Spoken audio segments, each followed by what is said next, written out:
Muito obrigada, senhor presidente. Boa tarde, senhora ministra.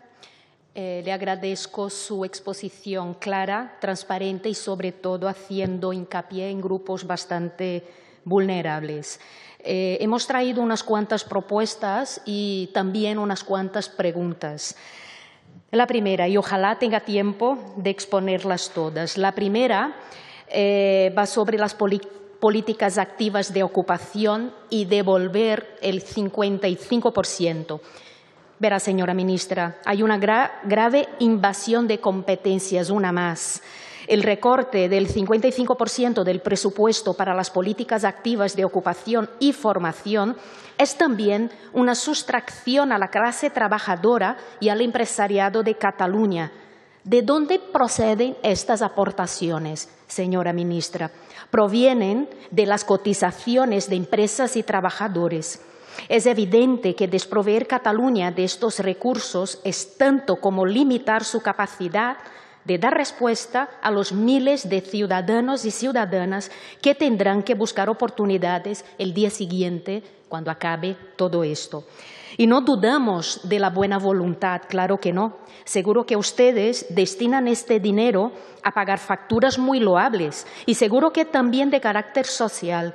Y justamente no podemos ni hemos cuestionado algunas decisiones que se han tomado, pero también es evidente que los recursos tomados, prestados ahora a las oportunidades de las personas, se podían haber aportado desde otras partidas presupuestarias.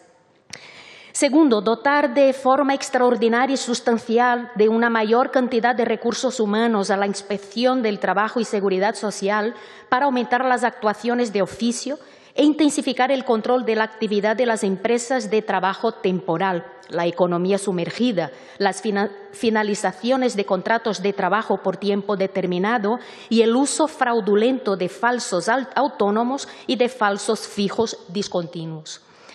3. Frenar el reloj del paro, suspender la limitación a 2 años del paro. 4. Las ayudas a las y a los trabajadores autónomos siguen siendo insuficientes, señora ministra. Y nos tememos lo peor, que las ayudas vayan destinadas directamente a la banca para que sea ella quien dé crédito, aumentando así las deudas del autónomo y los beneficios a los de siempre. 5. Sobre los jóvenes extutelados. He escuchado algo que me ha gustado mucho de usted. Usted ha dicho que hay gente que no puede ni siquiera elegir entre el paro y la precariedad. Y sabemos también, señora ministra, que hay miles y miles de personas que ni siquiera pueden optar a esto porque no están regularizadas. Pedimos la regularización ya. Sobre los jóvenes extutelados y los migrantes en situación administrativa irregular, a que desgraciadamente se están utilizando de forma discrecional para que hagan de temporeros, hay que garantizarles todos sus derechos durante y después del estado de alarma. No solamente ahora. Realmente, preguntamos, ¿va a regularizar estas personas el Gobierno?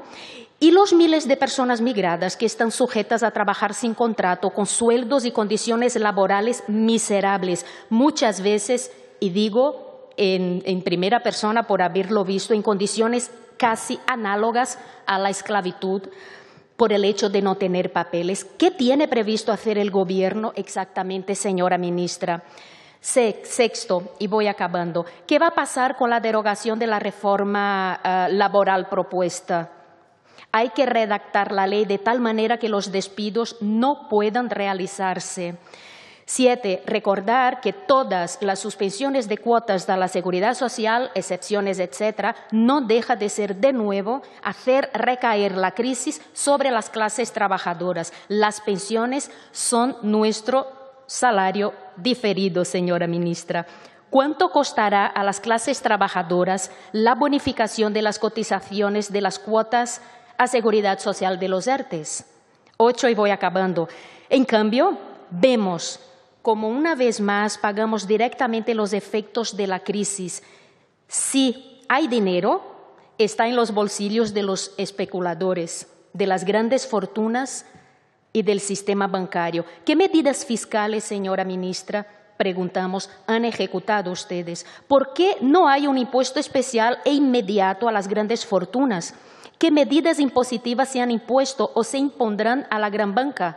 ¿O son que manda que en la crisis del 2008 se rescató a la banca y ahora qué? Y ya acabo, sobre la prestación para los y las progenitoras que puedan cuidar de sus hijos por el cierre de los colegios debido a la crisis del coronavirus, en el caso de la que empresa no pueda habilitar teletrabajo u otras opciones, ¿por qué no se ha implementado esta necesaria conciliación? Ya que sabemos y no nos podemos olvidar que el 50% de las familias monoparentales en España están en situación de riesgo de pobreza y exclusión. ¿Y qué plan de choque tienen pensado ustedes para parar el histórico número de bajas en la afiliación de la Seguridad Social? Para recuperar el empleo, preguntamos. ¿Y a cuánta gente, esto es una pregunta muy directa, dejará de pagar el SEPE este mes?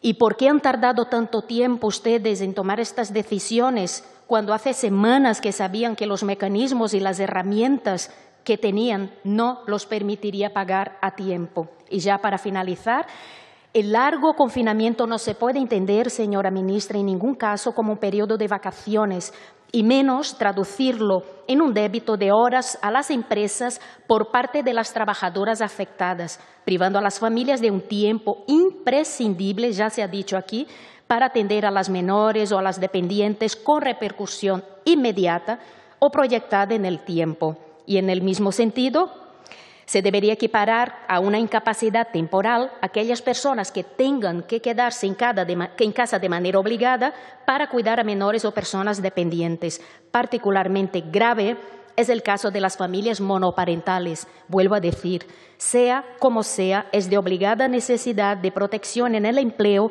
de las personas que no pueden ir a trabajar por causas directamente relacionadas con la pandemia y sus efectos. Muchísimas gracias, señora ministra, muy obrigada.